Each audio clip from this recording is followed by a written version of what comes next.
முன்னிலை நிலவரங்கள் 543 தொகுதிகளில் பாஜக 294 தொகுதிகளில் முன்னிலையும், இந்தியா கூட்டணி 230 தொகுதிகளில் முன்னிலையும். ஒரு நெருக்கமான இடைவெளியில தான் இந்தியா கூட்டணி பாஜக முன்னிலை நிலவரங்கள் வந்து கொண்டிருக்கிறது. தமிழ்நாட்டை பொறுத்த வரைக்கும் பெரும்பாலான இடங்கள், கிட்டத்தட்ட 38 இடங்கள்ல திமுகவுடைய வேட்பாளர்கள் முன்னணியில் இருக்கிறார்கள். தர்மபுரியில பாமகவின் சௌமியா அன்புமணி முன்னிலை பெற்றுக் கொண்டிருக்கின்றார். கன்னியாகுமரியில காங்கிரசின் விஜய் வசந்த், திருநெல்வேலியில காங்கிரசுடைய ராபர்ட் புரூஸ், தென்காசியில திமுகவுடைய ராணி ஸ்ரீகுமார், தூத்துக்குடியில் கனிமொழி திமுகவுடைய வேட்பாளர் முன்னிலை பெற்றுக் கொண்டிருக்கிறார். ராமநாதபுரத்தில் ஓபிஎஸ் பின்னடைவை சந்தித்திருக்கிறார். இந்திய யூனியன் முஸ்லீம் லீக் கட்சியுடைய நவாஸ் கனி முன்னிலை பெற்றுக் கொண்டிருக்கின்றார். விருதுநகர்ல தேமுதிக விஜயபிரபாகர், அதிமுகவுடைய கூட்டணியில் இருக்கக்கூடிய தேமுதிக விஜயபிரபாகர் முன்னிலை அப்படிங்கிற நிலவரம் வந்து கொண்டிருக்கின்றது. தேனியில தங்க தமிழ்ச்செல்வன், திமுகவுடைய வேட்பாளர் தங்க தமிழ்ச்செல்வன் முன்னிலை பெற்றுக் கொண்டிருக்கின்றார். அங்க அமமுகவுடைய வேட்பாளராக இருக்கக்கூடிய டிடிவி தினகரனும் அதிமுக வேட்பாளர் நாராயணசாமியும் பின்னடைவை சந்தித்திருக்கிறார்கள் அப்படிங்கிற தகவல் வருகிறது. மதுரையில் மார்க்சிஸ்ட் கம்யூனிஸ்ட் வேட்பாளர் வெங்கடேசன் முன்னிலை பெற்றிருக்கிறார். ஏற்கனவே 2019 அவர் வெற்றி பெற்று எம்பியாக இருக்கக்கூடியவர். அதே போல்தான் 2019 வெற்றி பெற்ற சிவகங்கை தொகுதியில் கார்த்தி சிதம்பரம் முன்னிலை அப்படிங்கிற தகவல் வருகிறது. தஞ்சாவூரில் திமுகவுடைய வேட்பாளர் முரசொலி, நாகப்பட்டினத்தில் இந்திய கம்யூனிஸ்ட் வேட்பாளர் செல்வராஜ், மயிலாடுதுறையில் காங்கிரஸ் வேட்பாளர் வழக்கறிஞர் ஆர் சுதா அவர்கள் முன்னிலை பெற்றுக் கொண்டிருக்கிறார். இங்க நாம் தமிழர் கட்சியுடைய காளியம்மாள் பின்னடைவை சந்தித்திருக்கிறார். காங்கிரஸ் வேட்பாளர் சுதா மயிலாடுதுறையில் முன்னிலை அப்படிங்கிற விவரங்கள். விடுதலை சிறுத்தைகள் கட்சியுடைய தலைவர் தொல் திருமாவளவன் அவர்கள் சிதம்பரத்தில் முன்னிலை.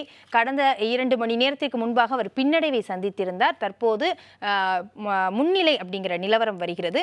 கடலூரில் காங்கிரஸ் வேட்பாளர் விஷ்ணு பிரசாத், பெரம்பலூரில் திமுக வேட்பாளர் அருண் நேரு, திருச்சிராப்பள்ளியில் மதிமுக வேட்பாளர் துரை வைகோ, கரூரில் காங்கிரஸ் வேட்பாளர் ஜோதிமணி, திண்டுக்கல்லில் மார்க்சிஸ்ட் கம்யூனிஸ்ட் வேட்பாளர் சச்சிதானந்தம், பொள்ளாச்சியில் திமுக வேட்பாளர் ஈஸ்வரசாமி ஆகியோர் முன்னிலை அப்படிங்கிற தகவல் வருகிறது. கோயம்புத்தூரில் திமுக தரப்பில் கணபதி ராஜ்குமார், பாஜக தரப்பில் மாநில தலைவர் அண்ணாமலை, அதிமுக தரப்பில் சிங்கை ராமச்சந்திரன், நாம் தமிழர் தரப்பில் கலாமணி ஜெகநாதன் ஆகியோர் களம் கண்டனர். இந்த தொகுதி ஒரு நட்சத்திர தொகுதியாக பார்க்கப்பட்டது கோயம்புத்தூர். இதில் திமுக வேட்பாளர் கணபதி ராஜ்குமார் முன்னிலை வகிக்கிறார். அண்ணாமலையும் சிங்கை ராமச்சந்திரனும் பின்னடைவை சந்தித்திருக்கின்றனர். நீலகிரியில் திமுக வேட்பாளர் ஆர் ராசா முன்னிலை வகிக்கிறார். திருப்பூரில் இந்திய கம்யூனிஸ்ட் வேட்பாளர் சுப்பராயன் முன்னிலை வகிக்கிறார். ஈரோட்டில் திமுக வேட்பாளர் பிரகாஷ், நாமக்கல்லில் கொங்குநாடு மக்கள் தேசிய கட்சியுடைய வேட்பாளர் மாதேஸ்வரன், சேலத்தில் திமுக வேட்பாளர் TM செல்வ கணபதி முன்னிலை வைக்கிறார். சேலமும் முக்கியத்துவம் வாய்ந்த தொகுதியாக பார்க்கப்பட்டது. அதிமுகவுக்கு ஒரு ஈகோவாக இருக்கக்கூடிய ஒரு தொகுதியாகவே அவர்களுடைய வட்டாரங்களில் பேசப்பட்ட ஒன்றாகவும் இருந்தது. திமுக தரப்பில் செல்வ கணபதி, பாமக தரப்பில் அண்ணாதுரை, அதிமுக தரப்பில் விக்னேஷ் களம் இறங்கினார். நாம் தமிழர் தரப்பில் மனோஜ்குமார், இங்க பாமக அண்ணாதுரை, அதிமுக தரப்பில் விக்னேஷ் களம் இறங்கினார். ஆனால் சேலம் தொகுதி TM செல்வ கணபதி திமுக வேட்பாளர் முன்னிலை. கள்ளக்குறிச்சியிலும் திமுக வேட்பாளர், ஆரம்பத்தில் இது அதிமுக முன்னிலை பெற்ற தொகுதியாக இருந்தது கள்ளக்குறிச்சி. அதிமுகவுடைய குமரகுரு வேட்பாளர், அதிமுக வேட்பாளர் குமரகுரு முன்னிலை அப்படிங்கிற தகவல் வந்தது. தற்போது திமுக வேட்பாளர் மலையரசன் முன்னிலை பெற்றிருக்கிறார். விழுப்புரத்தில் விடுதலை சிறுத்தைகள் கட்சியைச் சேர்ந்த ரவிக்குமார் முன்னிலை பெற்றிருக்கிறார்.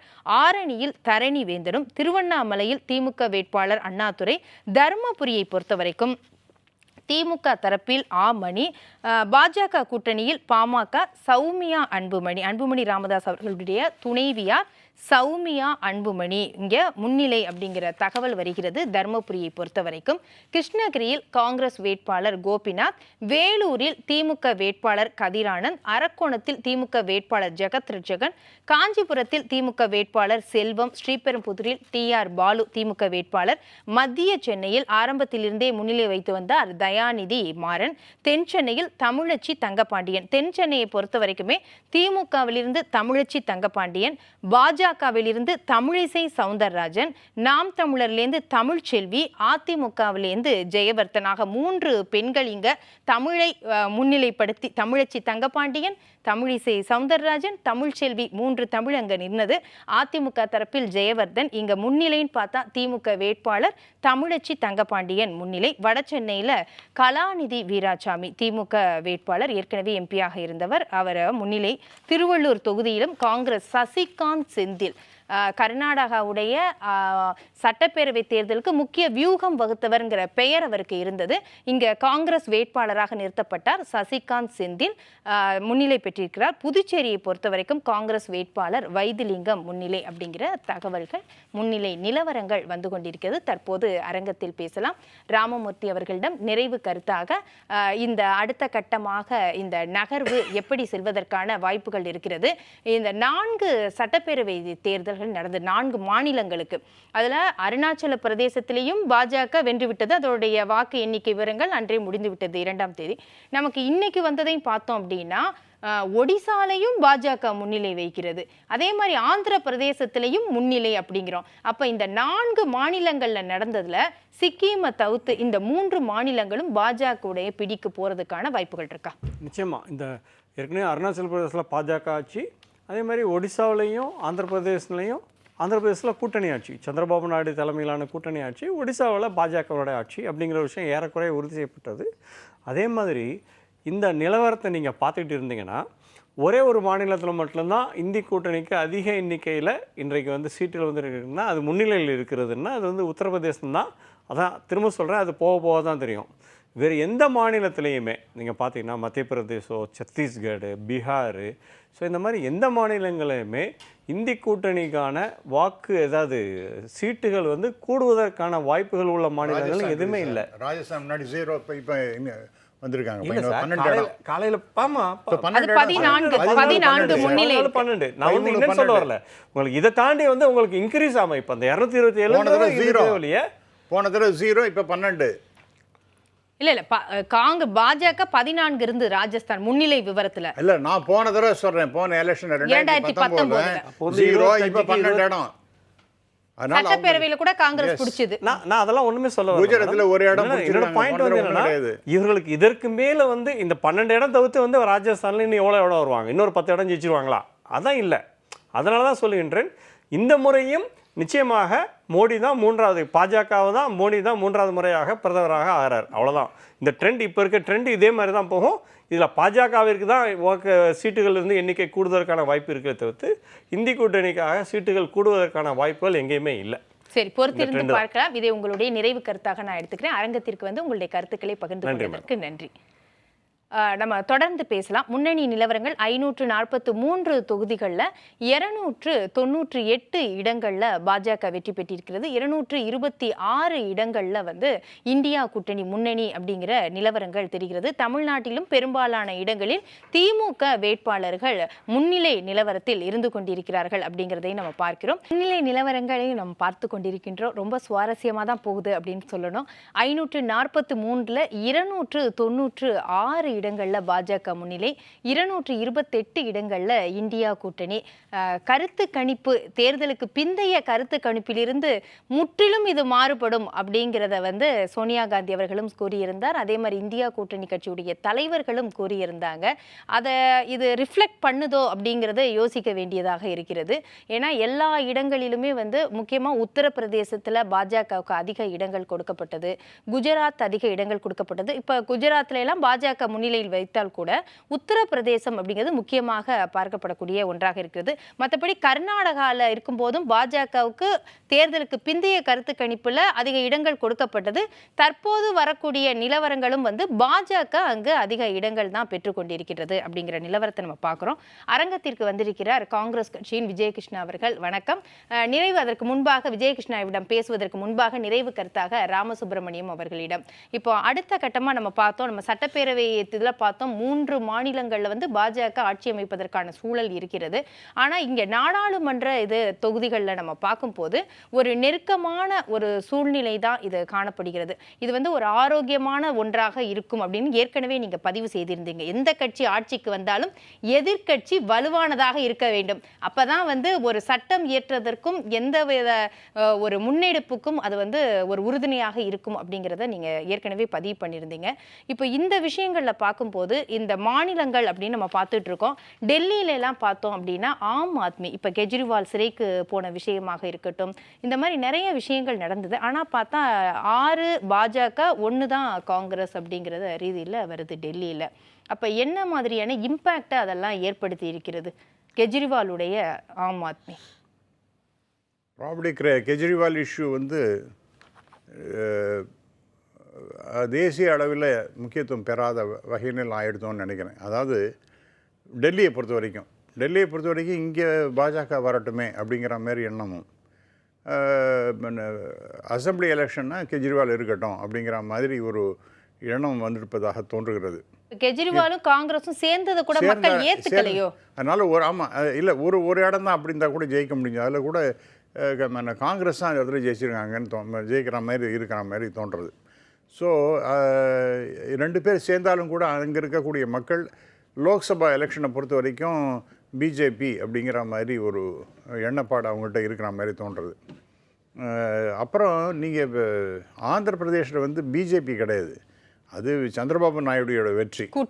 கூட்டணி இருக்கலாம். பட் சந்திரபாபு தனியாக அவர் தான் ஆட்சி அமைக்கப் போகின்றார். ஏன்னா அவருக்கே அந்த சிம்பிள் மெஜாரிட்டி இருக்குது. அவரோட சேர்த்துக்காமையும் இருக்கலாம்.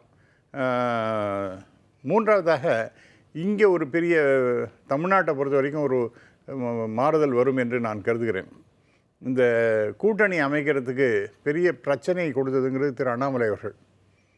ஏடிஎம்கேவோட அவங்க சேர்ந்துருந்தாங்கன்னா இந்த அளவுக்கு அவங்க தோற்று போயிருப்பாங்களான்னு சொல்ல முடியாது.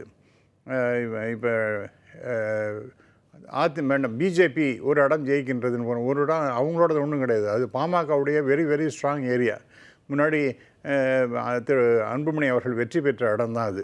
அதனால் அதுக்கு இவங்க சொந்தம் கொண்டாட முடியாது. திமுக வந்தது இல்லையா, கடந்த முறை திமுக போனது வந்து அதான் நான் சொல்கிறேன். அதனால் வெற்றியோ தோல்வியோ அது வந்து பாமகவை பொறுத்தது. அதனால் இவங்க வந்து பிஜேபி அதில் சொந்தம் கொண்டாட முடியாது. அவங்க பண்ண எல்லா இடத்துலையும் தோல்வி அப்படின்னு வரும்பொழுது நிச்சயமாக திரு அண்ணாமலை அவர்களுக்கு பெரிய பிரச்சனை வரும். நான் என்ன நினச்சேன், ஒரு இடமா 2 இடமோ ஜெயிச்சாங்கன்னா அண்ணாமலை அவர்களுக்கு ஒரு பெரிய முக்கியத்துவம் கிடைக்கும் அப்படின்னு நான் நினச்சேன். ஆனால் மாறாக எல்லா இடத்துலையும் தோற்கிறதுங்கும் போது it is because of you, உங்களுடைய ஈகோவின் காரணமாக தான் இந்த அலையன்ஸு ஃபார்ம் ஆக முடியல ஏடிஎம்கேயோட அப்படின்னு சொல்லிட்டு அவரை ரிமூவ் பண்ணுவதற்கு வாய்ப்பு இருக்கின்றது. ஏன்னா அவர் வந்து ரொம்ப எல்லாரையும் கலந்துக்காமல் அவராகவே தனக்கு தானே எல்லா முடிவும் எடுக்கின்றார் அப்படிங்கிற பேச்சு பிஜேபிக்குள்ளே தொடர்ந்து இருந்து கொண்டிருக்கின்றது. அதை வலு சேர்க்கும் விதமாக இப்போ அது எல்லா இடத்துலையும் தோல்வி அப்படின்னு வரும்பொழுது மீண்டும் மறுபடியும் ஃப்ரம் 0 அப்படின்னு ஆரம்பிக்கிறதுனா ரொம்ப கடினமான ஒரு வாக்கு சதவீதம் அதிகரிக்கிறதுக்கு வாய்ப்புகள் இருக்கா? அவர் சொல்ற மாதிரி அதை தான் நாங்க நம்புறோம், சீட்டு கூட வேண்டாம், முதல் வாக்கு சதவீதத்தை அதிகரிக்கிறோம் அப்படிங்கிறது கூட அவருடைய வெற்றியா கூட பார்க்கப்படலாமா? அதை நான் ஒத்துக்கிறேன். ஆனால் இப்போ வந்து இன்னைக்கு பிஜேபி டெல்லியில் வீக் ஆகிடுது. இன்னும் நான் என்னுடைய கணிப்பு என்னென்னா, மிஸ்டர் கட்கரியை கொண்டு வந்து வரலாமோ. ஏன்னா இவங்களுக்கு 240 இடமும் ஒன்றா தான் வந்திருக்கு. அவங்களுக்கு சிம்பிள் மெஜாரிட்டி கூட கிடையாது. சிங்கிள் லார்ஜஸ்ட் பார்ட்டியாக இருக்கலாம். சிம்பிள் மெஜாரிட்டி அவங்களுக்கு இல்லை. அதனால் திரு மோடி அவர்களுக்கே ஒரு ஆட்டங்கண்டு இருந்தது ஒரு 3 ரவுண்டு வரைக்கும். அதனால் இதெல்லாம் பார்க்கும்பொழுது இனிமேல் இந்த தனி மனித துதி வேண்டாம் அப்படின்னு சொல்லிட்டு திரு மோடி அவர்களையே இன்றைக்கி கொஞ்சம் தள்ளி இருங்க, கூட்டணி ஆட்சி அமைப்போம் அப்படின்னு சொல்லிட்டு கட்கரியை கொண்டு வர வாய்ப்பு இருக்கின்றது நான் கருதுகிறேன். கட்கரி மேபி அவரோ அல்லது அவரை போன்ற வேறு யாரோ, ஈவன் ராஜ்நாத் சிங்கை கூட இருக்கலாம். முன்ன அவங்க சொன்ன கெஜ்ரிவால் சொன்னது படி பார்த்தா அமித்ஷா தானே அடுத்த கட்டத்தில் இருந்தாரு. அவர் இல்லைன்னா யோகி ஆதித்யநாத். ஆனா நீங்க சொல்றது 2 புதுசா இருக்கு. நிதின் கட்கரி, ஏன்னா திரு அமித்ஷா அண்ட் மோடி 2 பேருமே ஒரே மாநிலத்தை சேர்ந்தவர்கள். 2 பேரும் கிட்டத்தட்ட அவர்கள் தான் பிஜேபி என்கின்ற மாதிரி ஒரு தோற்றத்தை ஏற்படுத்தி விட்டார்கள். இப்போ திரு மோடியோட பிம்பமே பெரிய அளவுக்கு குலைந்து போயிருக்கின்றது என்று நான் கருதுகிறேன். இந்த ரிசல்ட் வந்தாலும் கூட தனி மெஜாரிட்டி இல்லைங்கும்போது அவருக்கு அந்த மாதிரி பிரச்சனை இருக்கலாம். இதன் காரணமாக மோடிக்கு வேண்டாம், ஏன்னா நீங்கள் தனிப்பட்ட மெஜாரிட்டினா வேறு விஷயம், அதனால் நீங்கள் கொஞ்சம், ஏன்னா அவருக்கும் வயசு இப்போ 73 ஆகிடுது, இன்னொரு 1.5 வருஷத்தில் ஒரு 75 கம்ப்ளீட் பண்ணிவிடுவார். அதனால் ஒரு நியூ பர்சனாலிட்டியை டெவலப் பண்ணுவோம் அப்படின்னு நினைக்கலாம். With the blessings of RSS, with the blessings of RSS அப்படின்னு தான் நான் ஃபீல் பண்ணுறேன். சரி சார், உங்களுடைய நிறைவு கருத்தாவே நான் அதை எடுத்துக்கிறேன். நிகழ்ச்சிக்கு உங்களுடைய கருத்தை பதிவு செய்ததற்கு நன்றி. நன்றி. தொடர்ந்து முன்னிலை நிலவரங்கள் வந்து கொண்டிருக்கின்றது. 543 தொகுதிகள், 272 அப்படிங்கிறது ஆட்சி அமைப்பதற்கு தேவையான பெரும்பான்மையாக பார்க்கப்படுகிறது. பாஜக 296 இடங்களில் முன்னிலை, அதே சமயம் இந்தியா கூட்டணி 228 இடங்களில் முன்னிலை அப்படிங்கிற தகவல் வந்து கொண்டிருக்கின்றது.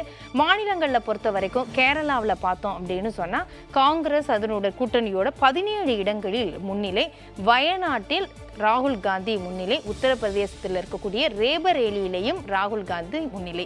2 இடங்களில் போட்டியிட்டார் ராகுல் காந்தி. முதலில் வயநாடு தொகுதி அறிவிப்பு வந்தது. வயநாடு தொகுதியில் நின்றார். எதிர்த்து நின்றவர் கம்யூனிஸ்ட் கட்சியின் ஆனி ராஜா. இவர் டி ராஜா அவர்களுடைய துணைவியார். ஆனி ராஜா கம்யூனிஸ்ட் கட்சி எதிர்த்து நின்றார். இவர்கள் 2 பேருமே, காங்கிரஸும் சரி கம்யூனிஸ்டும் சரி, ஒரு இந்தியா கூட்டணிக்குள்ளதான் இருந்தது. ஆனால் கேரளாவில் இவங்க எதிரெதிர் துருவங்களாக களம் கண்டார்கள். இது பெரிய விமர்சனத்துக்கும் உள்ளானது. பாஜக தரப்பில் இருந்து வைக்கப்பட்ட விமர்சனங்களும் கேரளாவை பொறுத்தவரை அதிகமாக இருந்தது. அதே சமயம் கேரளாவில் இருக்கக்கூடிய கம்யூனிஸ்டும் காங்கிரஸுமே ஒருத்தருக்கொருத்தர் விமர்சனங்களை அதிகமாக வைத்து கொண்டார்கள் அப்படின்னு தான் சொல்லணும். ராகுல் காந்தி சொல்லும்போது கெஜ்ரிவால் கைது செய்யப்படுகிறார், ஹேமந்த் சோரன் கைது செய்யப்படுகிறார், ஆனால் இங்கே பினராயி விஜயனை கண்டுக்கல, அப்போ பாஜகவுடைய பி டீமா இருக்குதா கம்யூனிஸ்ட் அப்படிங்கிற வார்த்தைகளை ராகுல் காந்தி முன்வைத்தார். அதே போன்று பினராயி விஜயன் அவர்கள் பேசும்போது சிஏவை பற்றி ஏன் ராகுல் காந்தி வாய் திறக்கல, அப்போ இந்த விஷயத்தில் பிஜேபியும் சரி காங்கிரஸும் ஒரே நேர்கோட்டில் இருக்கிறதா அப்படிங்கிற கேள்விகளாம் வைக்கப்பட்டது. ஆனாலும் யார் ஜெயிச்சாலும் இந்தியா கூட்டணிக்கு தான் அந்த சீட் அப்படிங்கிறதுல இந்தியா கூட்டணி உறுதியாக இருந்தது அப்படின்னு சொல்லணும். ஸோ அந்த வகையில் கேரளாவில் பார்க்கும்போது காங்கிரஸ் முன்னிலையில் இருந்து கொண்டிருக்கிறது, கம்யூனிஸ்ட் ஒரு இடங்களில் முன்னிலை அப்படிங்கிற தகவல் வந்தது.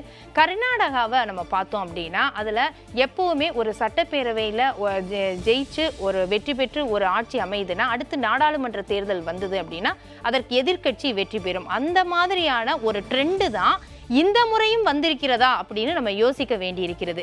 ஏனென்றால் காங்கிரஸ் ஆட்சி செய்து கொண்டிருக்கிறது கர்நாடகாவில். தற்போது முன்னிலை அப்படின்னு பார்த்தோம் அப்படின்னா பாஜக முன்னிலை பெற்று கொண்டிருக்கிறது. புதுச்சேரியில் பொறுத்த வரைக்கும் காங்கிரஸ் வேட்பாளர் வைத்திலிங்கம் முன்னிலை, பாஜக வேட்பாளர் நமச்சிவாயம் பின்னடைவை சந்தித்து கொண்டிருக்கிறார் அப்படிங்கிற செய்தி வருகிறது. மத்திய பிரதேசத்தில் பாஜக 29 இடங்கள், மொத்தம் உள்ள எல்லா தொகுதிகள்லையும் முன்னிலை, காங்கிரஸ் வாஷ் அவுட் 0 அப்படிங்கிறது இப்போ இருக்கு. இது முன்னிலை நிலவரம் தான். போக போக ட்ரெண்ட் மாறுமா அப்படிங்கிறத நம்ம பார்க்கலாம். பஞ்சாப்ல பார்க்கும்போது ஆம் ஆத்மி ஆட்சி அங்கே. அப்படி இருக்கும்போது ஆம் ஆத்மிக்கு 3 இடங்கள் கொடுக்கப்பட்டிருக்கிறது முன்னிலை நிலவரத்தை பொறுத்த வரைக்கும். காங்கிரஸ் 6 இடங்கள். அங்கே காங்கிரஸும் ஆம் ஆத்மியும் எதிரெதிர் தான். பஞ்சாப்ல பகவந்த் சிங் மான் தான் அங்கே முதலமைச்சராக இருந்து கொண்டிருக்கிறார். ஆனால் ஆம் ஆத்மியை விட காங்கிரஸ் 3 தொகுதிகள் முன்னிலை பெற்று கொண்டிருக்கிறது அப்படிங்கிறது குறிப்பிடத்தக்கக்கூடிய ஒரு விஷயமாக பார்க்கப்படுகிறோம். டெல்லியில் இருக்கக்கூடிய மொத்தம் 7 தொகுதிகள், 7 தொகுதிகளில் பாஜக 6 தொகுதிகளில் முன்னிலை. டெல்லியில் கெஜ்ரிவால் சிறைக்கு சென்ற விவகாரம், எனக்கு வெற்றி கிடைத்தால் நான் மீண்டும் வருவேன் அப்படின்னு கெஜ்ரிவாலுடைய ஸ்டேட்மெண்ட்டு, இந்த விஷயங்கள் எல்லாம் டெல்லி மக்களிடம் ஏன் எடுபடவில்லை? அப்போ கெஜ்ரிவால் காங்கிரஸும் ஆம் ஆத்மியும் இணைந்து கூட்டணியாக இருப்பதை டெல்லி மக்கள் விரும்பவில்லையா அப்படிங்கிற கேள்வியெல்லாம் நம்ம விவாதத்தில் எழுப்புவோம். அதை பற்றி பேசலாம். உத்தரப்பிரதேசத்தை பொறுத்து பார்க்கும்போது அதுதான் இப்போ மிகவும் ஒரு சுவாரஸ்யமான ஒரு மாநிலமாக இருக்கிறது அப்படின்னு சொல்லலாம். 80 தொகுதிகள். இதில் தேர்தலுக்கு பிந்தைய கருத்து கணிப்புகள் வெளியான போது அதில் பெரும்பாலானவை அதிக தொகுதிகள் பாஜக தான். இங்கே இந்தியா கூட்டணிக்கு தொகுதிகள் இல்லை அப்படிங்கிறத கருத்து கணிப்பில் கூறியிருந்தார்கள். உத்தரப்பிரதேசத்தில் சமாஜ்வாதியும் காங்கிரஸும் இணைந்து கூட்டணி அமைத்து போட்டியிட்டது. நீண்ட இழுபறியாக இருந்தாலும் கடைசியில் ஒரு ஒப்பந்தம் போடப்பட்டு சமாஜ்வாதியும் காங்கிரஸும் அங்கே கூட்டணி அமைத்து போட்டியிட்டார்கள். ஆனால் அங்கே ஆரம்பத்தில் இருந்தே இந்தியா கூட்டணி முன்னிலை அப்படிங்கிறது வந்து கொண்டிருக்கிறது.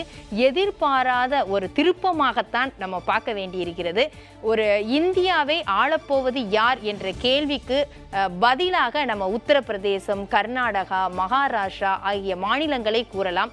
80 தொகுதிகள் கொண்ட உத்தரப்பிரதேசம் ஒரு பிரதான ஒரு காரணியாக இருக்கும். எப்பொழுதும் இந்த இடத்துல தேர்தலுக்கு பிந்தைய கருத்து கணிப்புகளில் இருந்து மாறுபட்டு இந்தியா கூட்டணிக்கு இடங்கள் கிடைத்திருப்பது கூடுதல் போனஸா அவங்களுக்கு பார்க்கப்படுகிறது.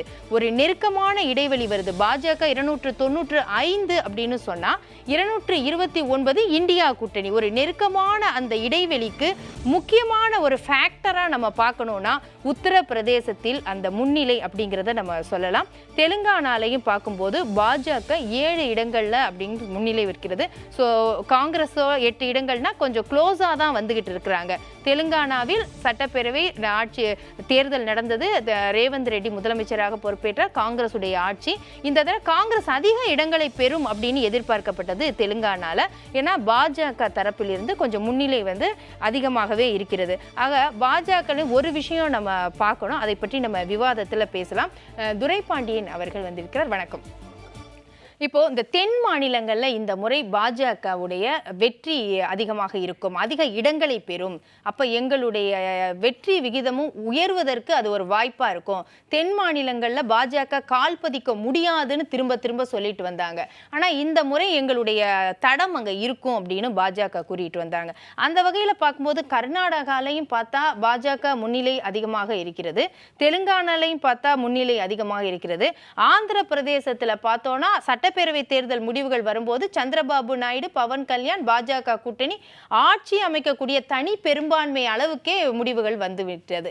அப்ப இதை நம்ம எப்படி எடுத்துக்கலாம்? இல்லை, தென் மாநிலங்களில் நம்ம எதிர்பார்த்தது என்னென்னா, ஆந்திரா, தெலுங்கானாவில் பாஜக கூட்டணி வலுவாக இருக்கிறது.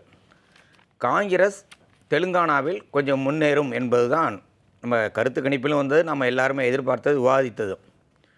ஆனால் மொத்தம் 129 தொகுதிகள் தென் மாநிலங்களில் மட்டும். இந்த 129 தொகுதிகளில் பாஜக ஏற்கனவே 29 தொகுதிகளில் தான் இருந்தாங்க. இப்போ அந்த 29 தொகுதிகளில் டிடிபி மூலமாக, தெலுங்கு தேச கட்சியோட கூட்டணி சேர்ந்ததன் மூலமாக கொஞ்சம் முன்னேறுவதற்கு வாய்ப்பு இருக்கிறதே தவிர, ஆனால் இங்கே என்ன முன்னேற்றம் ஏற்பட்டாலும், நான் ஏற்கனவே நம்ம இந்த அரங்கத்தில் விவாதம் பண்ணியிருக்கோம். இது உத்தரப்பிரதேசத்தில் 40க்கு 40 என்று வந்தாலே பாஜகவுக்கு மிகப்பெரிய பின்னடைவு ஏற்படும் என்று சொன்னோம். அதை இப்போ நம்ம பார்த்து கொண்டு இருக்கிறோம். அதுதான் உண்மை. இது அதே மாதிரி கேரளாவில் யார் வெற்றி பெற்றாலும் அது இந்தியா கூட்டணியோட வெற்றி என்று சொன்னேன். ஒரு தொகுதியோ 2 தொகுதியோ மற்ற பாஜக அல்லது எதிர்க்கட்சி வேறு யாராவது வர்றதுக்கு வாய்ப்புகள் இருக்கலாம்.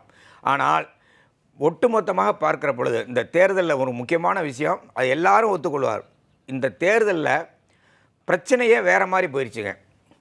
ஒரு உளவியல் தாக்குதலை எதிர்க்கட்சியினர் மீதும் சாதாரண மக்கள் மீதும் பாஜக தொடுத்தது. என்ன உளவியல் தாக்குதல்னா, எதிர்க்கட்சிகளுடைய கணக்குகள் முடக்கப்பட்டது. காங்கிரஸ் கட்சியோட வங்கி கணக்கு முடக்கப்பட்டது, சிபிஎம்மோட வங்கி கணக்கு முடக்கப்பட்டது. இப்படி பல்வேறு கட்சிகளுடைய வங்கி கணக்குகள் முடக்கப்பட்டது. அதுக்கப்புறம் அவங்க நீதிமன்றம் போய் அதுக்கான நிவாரணம் அதுக்கு அப்புறமும் இன்னொரு அக்கௌண்ட்டை முடக்கினாங்க. அதுக்கப்புறமும் நீதிமன்றம் போன அப்புறமும் ஒரு அக்கௌண்ட்டை முடக்கினாங்க. அதான் உளவியல் தாக்குதல்னு சொன்னாங்க. நீதிமன்றம் போக வைக்கிறாங்கல்ல, அது தேர்தலில் வாக்கு கேட்பதற்காக நீதிமன்றத்தில் போய் நீதி கேட்க வேண்டிய ஒரு நிலையை மாற்றினார்கள். அதுக்கு அடுத்தது என்னென்னா, ரைடு விடுறது. நீங்கள் பார்த்தீங்கன்னா அதிகமாக ஊழல் பண்ணவங்க எல்லோரும் ரைடுக்கு பயந்துக்கிட்டு பாஜக பக்கம் போயிட்டாங்க. உதாரணத்துக்கு அஜித் பவாரை சொல்ல முடியும். அதே அங்கேயே நிறைய பேரை நான் சொல்ல முடியும். நேரம் இல்லை, நான் அதுக்கெலாம் போகல. அப்போ அது மாதிரி ரைடு விடுவது, ஒரு கட்சியினுடைய தலைவராக முதலமைச்சராக இருக்கிறவங்கள கைது பண்ணுறாங்க. அரவிந்த் கெஜ்ரிவாலை கைது பண்ணாங்க, சிபு சோரனை கைது பண்ணுறாங்க. இப்படி பல்வேறு விதமான தாக்குதல், என்ஃபோர்ஸ்மெண்ட் டைரக்டரேட், அமலாக்கத்துறையோட ரைடு, சிபிஐ ரைடு, வருமான வரி ரைடு என்று சொல்லி ஒரு உளவியல் தாக்குதலை எதிர்க்கட்சி மீது தொடுத்தாங்க. மக்கள் மீது அதை விட கொடூரமான தாக்குதல். என்ன தாக்குதல்னா, மதத்தின் பெயரால், நான் யாராக இருந்தாலும் பிரதமர் என்பவர் பொதுவானவர் தான், ஆனால் இந்த தடவை பிரதமர் பொதுவாகவே இல்லை. அவர் ஒரு மதத்தை சார்ந்தவராகத்தான் எல்லா இடத்துலையும் பேசினார். இன்னும் கொச்சைப்படுத்தி பேசினார். எந்த அளவுக்குன்னா, பூரி ஜெகநாதர் கோயிலில் இருக்கிற சாவி காணாமல் போயிடுச்சு. அந்த சாவி எங்கே இருக்குன்னா தமிழ்நாட்டில் இருக்குன்னு ஒரு நாட்டோட பிரதமர் பேசுகிறார். அவர் தமிழ்நாட்டுக்கும் சேர்ந்தான் பிரதம மந்திரி. ஆனால் அவர் அங்கே அசிங்கமாக பேசினாங்க. ஒரு பக்கம் ஜெய்சங்கர் தமிழ்நாட்டை சேர்ந்தவர். அங்க இப்போ ஒடிசால சட்டப்பேரவை தேர்தல் பிஜேபி முன்னணியில இருக்கு. அங்க பாராளுமன்ற தேர்தலையும் முன்னணியில இருக்கு. அங்க என்ன ஒரு பெரிய வெறுப்பு அரசியல். ஏன்னா ஒரு தமிழன் நவீன் பட்நாயக்கு அட்வைசராக போட்டு ஒரு தமிழனுடைய பின்னாடி போயிட்டு இருக்காங்கன்னு சொல்லி ஒரு வெறுப்பு பிரச்சாரம். அங்கே இருக்க ஒரே மக்கள், அப்பாவி மக்கள், படிப்பறிவு குறைந்த மக்கள், அந்த மக்கள் மத்தியில் யாரோ ஒருத்தனை, தமிழ்நாட்டை சேர்ந்த ஒருத்தனை கொண்டு வந்து போட்டு அவனை அட்வைசராக வச்சுக்கிட்டு இவங்க ஆட்சி பண்ணுறாங்க, நாளைக்கு அவன் ஆட்சிக்கு கூட வருவான். ராகுல் காந்தியும் தவறா என்ன சொல்லியிருந்தாருன்னா, வி.கே. பாண்டியன் தவறாக வழி நடத்துகிறார்னு அவரும் சொல்லியிருந்தார். தவறாக வழி நடத்துவது என்பது வேறு, வேறையா இருந்தாலும் இரண்டு பேரோட பார்வை என்னன்னா, ராகுல் காந்தி சொன்னது என்னுடைய பார்வை, வி.கே. பாண்டியன் தவறாக வழி நடத்துகிறார் என்று சொல்வதற்கும், தமிழ்நாட்டை சேர்ந்தவன் ஆட்சிக்கு வரலாமா என்று கேட்பதற்கும், தமிழ்நாட்டை சேர்ந்தவர்களை கொச்சைப்படுத்தி பேசுவதற்கு மிகப்பெரிய வித்தியாசம் இருக்கிறது. அங்கே என்னன்னா, அந்த ஒரிய மக்கள் மத்தியில் அந்த உணர்வுகள் தூண்டப்பட்டு இன்னைக்கு அங்கே யார் நவீன் பட்நாயக், யார் ஒய்எஸ்ஆர் காங்கிரஸ், எல்லா நேரங்களிலும் பாராளுமன்றத்தில் பாஜகவுக்கு ஒத்துழைப்பு கொடுத்தவர்கள், எல்லா சட்டத்துக்கும் ஆதரவு கொடுத்தவர்கள். அதான் நான் சொன்ன திரிதராட்டின ஆலிங்கனம் என்று சொன்னேன் அன்னைக்கே. இன்னைக்கு அந்த திரிதராட்ட ஆலிங்கனம் செய்து அவர்களை காணாமல் செய்து கொண்டிருக்கிறது பாஜக. இன்னைக்கு மக்கள் மத்தியில் ஒரு குழப்பத்தை ஏற்படுத்தினார்கள். அதாவது தமிழன், நாம் எந்த பூமிக்கு போனாலும் தமிழர்கள் மரியாதையோட புத்திசாலித்தனமாக நடந்து கொள்வார்கள். வி.கே. பாண்டியனை பற்றி பல விஷயங்கள் சொல்ல முடியும், இப்போ நான் அதை பேசலை. ஆனால் இன்னைக்கு ஒரு ஜாதியின் பெயரால், மதத்தின் பெயரால், இனத்தின் பெயரால், மொழியின் பெயரால் வடக்கு தெற்கு என்று பேசி மக்களை குழப்பினார்கள். அப்படியும் கூட இவர்கள் எதிர்பார்த்த வெற்றியை பெற முடியவில்லை. அவங்க என்ன சொன்னாங்க, 150 கீழே தான் காங்கிரஸ் வரும்னாங்க, 95 வரும்னு இன்னொருத்தர் போட்டாங்க. ஆனால் இன்றைக்கி காங்கிரஸ் கிட்டத்தட்ட 7-8 சுற்றுகளுக்கு பிறகும் 225 235 என்று போய்கொண்டிருக்கிறது என்று சொன்னால், கடைசி சுற்று வருகிற பொழுது காங்கிரஸ் தலைமையிலான இந்தியா கூட்டணி வெற்றி பெறுவதற்கான அதிக வாய்ப்புகள் இருக்கிறது என்று தான் அர்த்தம். சரி, விஜயகிருஷ்ணா அவர்களிடம் இந்த முடிவுகள் அப்படிங்கும்போது தேர்தலுக்கு பிந்தைய கருத்து கணிப்புகள்லாம் வெளியானது. இப்போ இந்தியா கூட்டணி ஒரு பெரிய சவாலாக நெருக்கடியை தருகிறதா தேசிய ஜனநாயக கூட்டணிக்கு? கண்டிப்பாக. இது இப்போன்னு இல்லை, நீங்கள் மார்ச் மாதத்துலேருந்தே இவங்களோட டிஃபீட் டிக்ளேர் ஆகிடுச்சு. மார்ச் மாதத்தில் லோக்நிதியோட சர்வே என்ன சொல்லுதுன்னா, அதாவது இந்த 18th லோக்சபா எலெக்ஷனோட மெயின் டிட்டர்மைனிங் ஃபேக்டர் என்னென்னா அன்எம்ப்ளாய்மெண்ட் அண்ட் இன்ஃப்ளேஷன், வேலையின்மையும் பண மதிப்பிழப்பும் தான் சொன்னாங்க. பிரதமர் தன்னோட நரேட்டிவ்ஸில் விகாஸ் அண்ட் விஸ்வகுருன்னு ஆரம்பித்த அதே பிரதமர் மத ஒற்றுமைக்கு எதிராக போனார், பின்பு மாநில ஒற்றுமைக்கு எதிராக போனார். ஒரு கட்டத்தில் தன்னை எமிசரி ஆஃப் காடு என்ற நிலைமைக்கு போன பிரதமர் எந்த ஒரு கட்டத்திலே இந்த மக்கள் வாழ்வாதாரத்துக்கு தேவையான பிரச்சனையை அட்ரஸ்டே பண்ணல. பிரதமர் அவர் குறிப்பிட்டு பேசினது என்னென்னா, காங்கிரஸ் மேனிஃபெஸ்டோவையும் எங்கள் தலைவர் ராகுல் காந்தியும் தான் பேசினாரே தவிர மக்கள் பிரச்சனைகளுக்கு எதுவுமே பேசலை, வாழ்வாதாரத்துக்கு எதுவுமே பேசலை. இன்றைக்கி அதனால தான் யூபியில் அவங்களோட ஸ்ட்ராங் பெல்ட்டுன்னு அவங்க மாறுதட்டி கொண்டிருந்த யூபியும் ராஜஸ்தான்லேயும் இன்றைக்கி மிகப்பெரிய சரிவை அவங்க எதிர்நோக்கிட்டு இருக்காங்க. இவங்க இன்னொன்று, இது இந்திய மக்கள் எல்லாருமே ஒரு வேற்றுமையில் ஒற்றுமை காண்ற மக்கள். இந்த வெறுப்பு அரசியலுக்கு ஒரு தக்க பதிலடி கொடுத்துருக்காதா தான் நீங்கள் நம்ம பார்க்கணும்.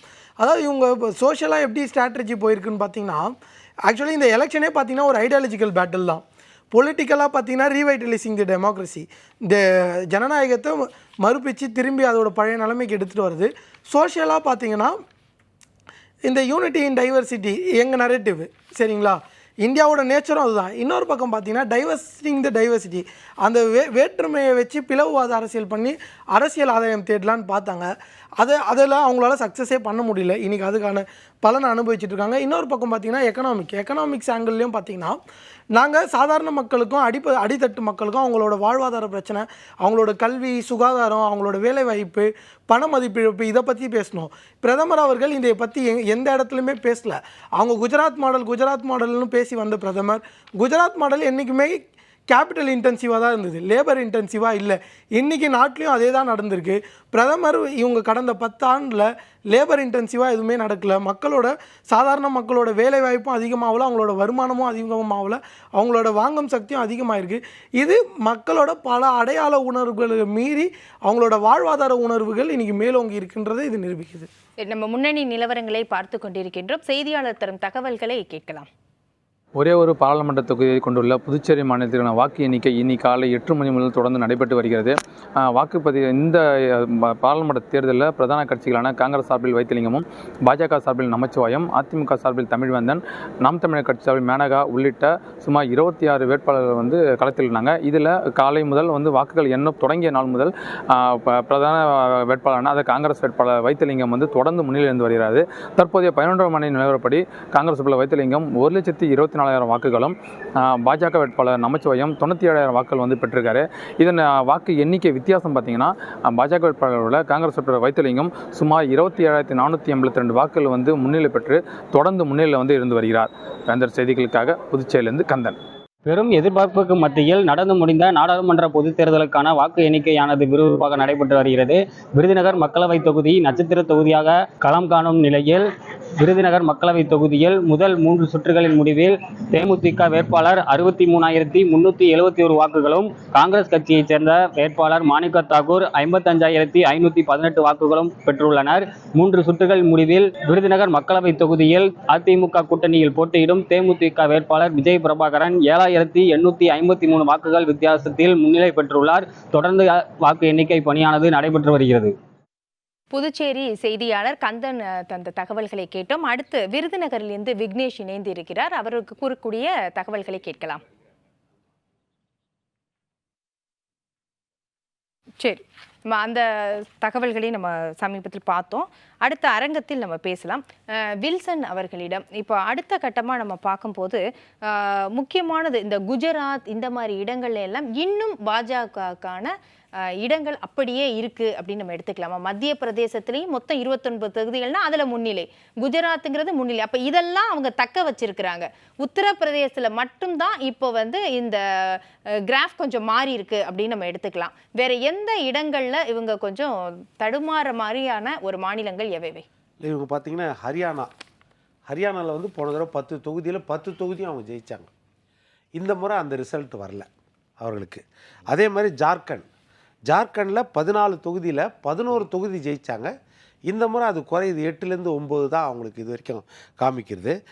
அதே மாதிரி எடுத்துக்கிட்டிங்கன்னா ராஜஸ்தானில் 25 இடத்துல 24 இடம் ஜெயித்தாங்க, அவுட்ரைட் வின்னு. இப்போ அவங்க ஆட்சியிலையும் இருக்கிறாங்க, சட்டமன்றத்தில் ஆட்சியிலையும் இருக்கிறாங்க. ஆனால் அங்கேயும் ரிசல்ட்டில் அவர்களுக்கு பாதிப்பு ஏற்படுது. இது இல்லாமல் பெரிய அடி நம்ம உத்தரப்பிரதேசில் 62 இடம் போன தடவை ஜெயிச்சது. இத்தனைக்கும் யோகி ஆதித்யநாத் ஒரு பிரதமர் வேட்பாளராக முன்னிறுத்தக்கூடிய வாய்ப்பு கூட இருக்குதுன்னு யூகங்கள் வெளியிடப்பட்டது. அதுதான் ரோல் மாடலாக எப்படி 2014 தேர்தலில் குஜராத் மாடல்னு சொன்னாங்களோ அதுபோல் இப்போ யோகி ஆதித்யநாத் மாடல், உத்தரப்பிரதேச மாடல் அப்படின்லாம் பிரபலப்படுத்தினாங்க. ஆனால் அங்கே பெரிய அடி பிஜேபிக்கு. அப்படி இருக்கும்பொழுது இந்த தேர்தலில் நிறைய இடத்துல அவர்களுக்கு எதிர்பார்த்த வெற்றி கிடைக்கல அப்படின்றது உறுதியாக தெரியுது. அப்படின்றது அதுக்கு ஒரு காரணம். இதற்கு காரணம் என்னென்னா, ஒருவேளை இதாக இருக்கலாம், முதல் கட்ட தேர்தலுக்கு பிறகு மோடி அவர்களின் பேச்சை மாறி போயிடுச்சு. அதாவது அவர் குஜராத் சீஃப் மினிஸ்டராக இருக்கும்பொழுது என்ன பேசினாரோ அது போல் பேச ஆரம்பிச்சிட்டாரு. எல்லா பக்கமும் குறைப்பாக சிறுபான்மை மக்களை பார்த்து இவர்கள் ஊடுருவல்காரர்கள் அப்படின்னு பேசினார். அதிக குழந்தை பெற்றுக்கொள்பவர்கள். அது இல்லாமல் காங்கிரஸுடைய தேர்தல் அறிக்கையை தன்னுடைய தேர்தல் அறிக்கையை எடுக்காமல் காங்கிரஸ் தேர்தல் அறிக்கையை எடுத்துகிட்டு பேச ஆரம்பிச்சிட்டார். இப்போ அது நான் முன்னாடியே சொல்லியிருந்தேன், அது பலம் சேர்க்கும்னு நினைக்கிறாங்க. ஒருவேளை அது பலவீனமாகவே மாறிடும் பிஜேபிக்கு. ஏனென்றால் இந்த 10 வருஷத்தில் வந்து மோடியோட பிம்பம் பெரிய அளவில் கட்டமைக்கப்பட்டிருக்குது. அதாவது எதிர்பார்த்த அளவுக்கு ஒரு மத வேறுபாடு காட்ட மாட்டார் அப்படின்ற லெவல்லலாம் எல்லாரும் திங்க் பண்ணுற அளவுக்கு மாறிட்டாங்க. ஆனால் மறுபடியும் அவர் அந்த மத வேறுபாடு உள்ள பேச்சை பேசும்போது, அதுவும் இல்லாத பேச்சை பேசும்போது இன்னும் கொஞ்சம் பலவீனம் ஆயிடுச்சு அவங்களுக்கு.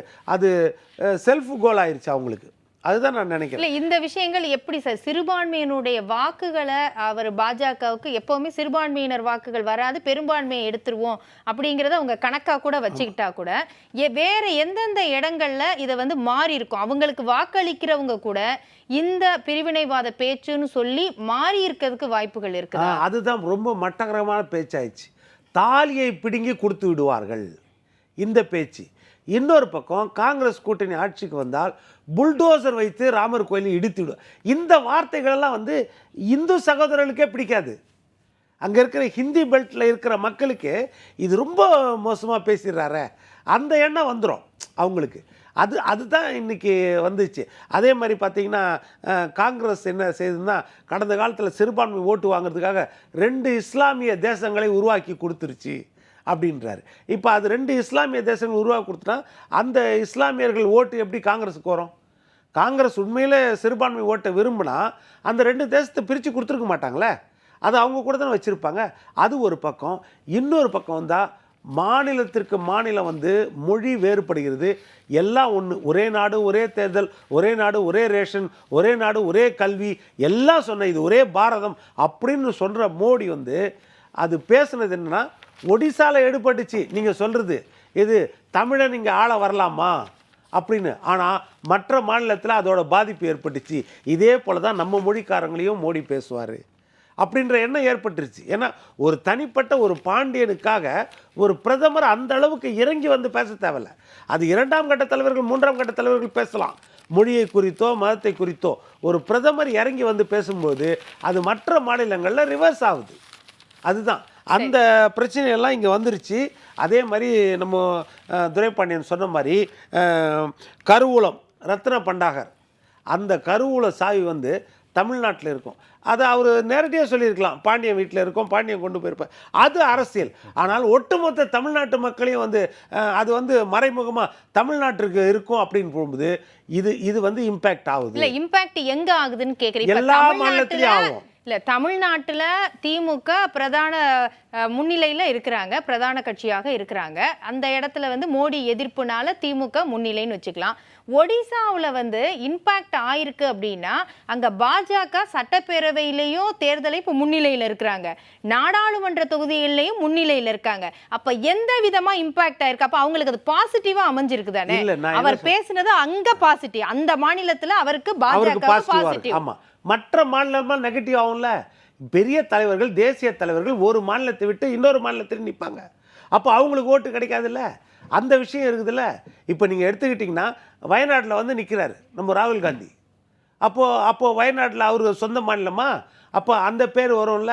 அதை தான் நான் சொல்கிறேன். மற்ற மாநிலங்களில் அது பாதிப்பை அப்படி இங்கே அப்படி பார்த்தீங்கன்னா கேரளாவில் வந்து இவங்க காங்கிரஸும் கம்யூனிஸ்டும் எதிரெதிராக இருந்தாங்க, ஒருத்தருக்கு ஒருத்தர் கடும் விமர்சனம். அப்போ இதோட பாதிப்பு மற்ற மாநிலங்களில் இருந்திருக்கணும்ல. மற்ற வெஸ்ட் பெங்காலையோ மற்ற இடங்கள்லையோ இந்தியா கூட்டணிக்கு எப்படி வாக்குகள் வந்து? காங்கிரஸோட பலவீனம் அதுதான். காங்கிரஸ் கூட்டணி மட்டும் இன்னும் ஸ்திரத்தன்மையோடு இருந்திருந்தால் ஆட்சியே பிடித்துக்கிற நிலைமை வந்திருக்கும். அதுதான் நான் ஃபஸ்ட்டு ரவுண்ட்லேயே சொன்னேன், மம்தா பானர்ஜி சொன்ன யோசனை அப்படின்னு சொன்னேன். இப்போ நீங்கள் சொல்கிற மாதிரி ராகுல் காந்தி பினராயி விஜயனை விமர்சிக்கிறதும், பினராயி விஜயன் ஒரு முதலமைச்சர் அவர் ராகுல் காந்தியை விமர்சிக்கிறதும் இந்தியா முழுவதும் இல்லை, சர்வதேச அளவுலவே இம்பேக்ட் ஆகும். அந்த இம்பேக்டில் வந்து அதுதான் பலவீனம்ன்ற. அதுதான் மம்தா பானர்ஜி அங்கே பேசினாங்க. அங்கே பேசும்போது அந்த பலவீனங்களால் தான் காங்கிரஸுக்கு ஒருவேளை ஓட்டு குறைஞ்சிருக்கலாம், இன்னும் கூட கிடைச்சிருக்கும். இன்னும் ஒருமித்து அவங்க இருந்திருந்தாங்கன்னா பிஜேபியை வீழ்த்திருக்கிற வாய்ப்பு கிடைச்சிருக்கும். சரி, ஒருவேளை அந்த பலவீனத்தால் தான் வந்து அதாவது பிஜேபியை பொறுத்த வரைக்கும் மோடி அவர்களுடைய பேச்சு வந்து பலவீனமாக இருந்திருக்கு, அது அவங்க பலத்தை குறைத்திருக்கிறதுனா. இன்னொரு பக்கம் காங்கிரஸுடைய ஒருங்கிணைந்த கடைசி கட்ட வரைக்கும் அந்த வேறு வரைக்கும் வந்து அந்த ஒருங்கிணைப்பு இல்லாததால் வந்து இந்த சதவீதம் இருக்குது, இன்னும் கூடி இருக்க வாய்ப்பு இருக்கிறது. சரி, பார்க்கலாம் அடுத்தடுத்த கட்ட நிலவரங்கள் எப்படி போகிறது அப்படிங்கிறத. இதை உங்களுடைய நிறைவு கருத்தாக நான் எடுத்துக்கிறேன். நிகழ்ச்சிக்கு வந்து அரங்கத்தில் உங்களுடைய கருத்துக்களை பகிர்ந்து கொண்டதற்கு நன்றி. நம்ம தொடர்ந்து பார்க்கலாம். செய்தியாளர் முத்து இணைந்திருக்கிறார். வணக்கம் முத்து, கூடுதல் தகவல்களை தரலாம். தென்சென்னை தொகுதியில் தீவிரமான வாக்கு எண்ணிக்கையானது நடைபெற்று வருகிறது. குறிப்பாக இம்முறை மும்முனை போட்டி நிலவும் என்று எதிர்பார்த்திருந்த நிலைமையில் தற்போது திமுக மற்றும் பாஜகவிற்கிடையே பெருமளவு போட்டியானது நிலவுகிறது. முதல் 2 கட்ட வாக்கு எண்ணிக்கையின் முடிவில் தமிழச்சி தங்கபாண்டியன் அவர்கள் முன்னிலை வகித்திருந்தார். தற்போது 3ஆம் கட்ட வாக்கு எண்ணிக்கையானது முடிவுற்ற நிலைமையில் பாஜகவை சார்ந்த தமிழிசை சவுந்தரராஜனை விட 5637 வாக்குகள் வித்தியாசத்தில் தமிழச்சி தங்கபாண்டியன் அவர்கள் தற்போது முன்னிலை வகித்துக் கொண்டிருக்கிறார். தற்போது 4ஆம் கட்ட வாக்கு எண்ணிக்கையானது தீவிரமாக நடைபெற்று வந்து கொண்டிருக்கிறது. நன்றி முத்து தகவல்களுக்கு. மதுரையில் போட்டியிடக்கூடிய மார்க்சிஸ்ட் கம்யூனிஸ்ட் வேட்பாளர் வெங்கடேசன் அவர்கள் செய்தியாளர்களை சந்தித்த காட்சிகளை தற்போது பார்க்கலாம். மதுரை நாடாளுமன்ற தொகுதியில் 4 சுற்று முடிவுகள் அறிவிக்கப்பட்டிருக்கிறது.